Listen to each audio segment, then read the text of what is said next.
Falar um pouquinho aqui dos critérios daquilo que eu acho que tem acontecido. Começar pelo Palmeiras. Em relação ao Abel, eu acho que o barulho da torcida é normal. Eu acho que você questionar se o ciclo do Abel no Palmeiras já encerrou também, para mim, é normal. São 5 anos. É um time que conquistou muito, vem conquistando muito aos últimos anos. O Abel tem uma parcela de contribuição enorme, mas eu não acho absurdo você começar a questionar se o ciclo do Abel chegou ao fim. O time do Palmeiras mudou um pouquinho a característica dos jogadores que chegaram, né? Um time mais leve, citando o jogo do Ceará, Facundo Torres, Maurício Souza e Vitor Roque é um time de muita movimentação e de jogadores que não são e não têm sido tão decisivos e talvez demore um pouquinho para que eles possam conseguir ser decisivos jogando no time do tamanho do Palmeiras. Em relação ao critério, na verdade é a convicção da continuidade do Abel, no caso, né, para continuar esse ciclo. Depois de 5 anos, com muitas vitórias, com jogadores importantes sendo revelados e vendidos por realmente uma grana relevante, você ter certeza que o Abel é o comandante ideal para fazer essa transição de jogadores que estão chegando com um perfil diferente, com jogadores que precisam de um tempinho a mais de adaptação, para um time que a cobrança é enorme, inerente a tudo aquilo que o Palmeiras já fez. Então, é a convicção do trabalho continuar com aquela ressalva que os resultados importam e importam bastante. Isso não é uma exclusividade do Palmeiras, nem do Brasil, e sim dos maiores clubes do mundo. Quando você chega num patamar elevado, a cobrança aumenta e os questionamentos são normais. Eu acho que você gere isso muito bem de dentro para fora, nunca de fora para dentro. Então, o Palmeiras é claro, através da sua presidente, que quer a continuidade do Abel. A gestão de futebol também do Palmeiras pensa da mesma forma. O Abel vai decidir isso. Eu acho que até o final da temporada, provavelmente, o Abel deva continuar.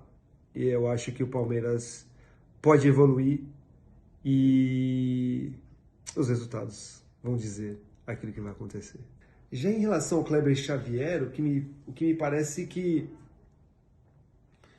não tem muita convicção, principalmente depois do jogo contra o Juventude, teve muito barulho, né, em relação ao desempenho da equipe, mesmo depois da vitória, porque mais uma vez o Brasão saiu como grande destaque da partida. Você tem mais uma semana de preparação. O Santos vai enfrentar um Cruzeiro no primeiro tempo que o Santos foi totalmente dominado. E mais uma vez o Brasão foi o grande destaque. E no segundo tempo a coisa muda. O Cruzeiro caiu de rendimento, dito pelo seu treinador, muito em função do cansaço do meio da semana de jogar uma vaga da Copa do Brasil contra o CRB.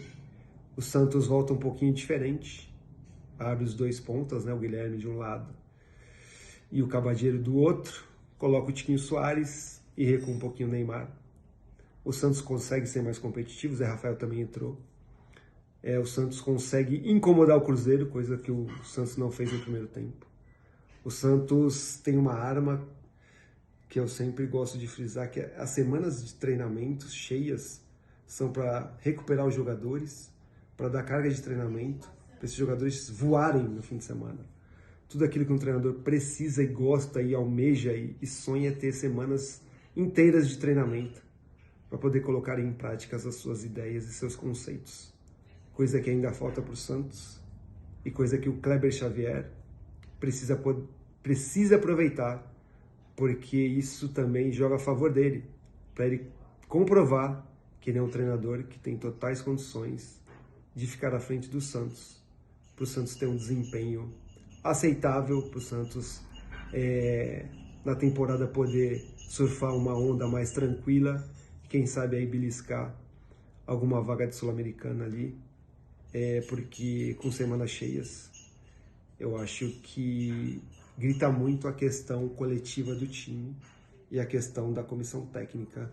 E isso é uma cobrança, mas é uma coisa também super favorável em relação ao Kleber Xavier, porque a gente sabe que convicção mesmo, são os 3 pontos. Para destacar um time da rodada, né?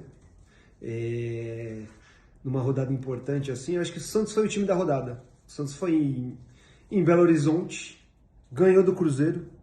Independentemente do desempenho, o Santos mostrou, no segundo tempo principalmente, uma força física maior. Obrigou o Cruzeiro a se preocupar, principalmente com os 2 pontas. Guilherme Intage inspirada, claro que tudo isso contribuído pelo primeiro tempo, mais uma vez, essencial do goleiro Brazão. Mas o resultado que chamou mais atenção na rodada para mim, com certeza, foi o resultado do Peixe. E o gol da rodada, hein? Tivemos gols bonitos na rodada, mas para mim foi o gol do Flamengo do Plata. Por quê? Olha como o Arrascaeta bate na bola. Olha isso, cara. O Arrascaeta, ele consegue... A bola tava quicando.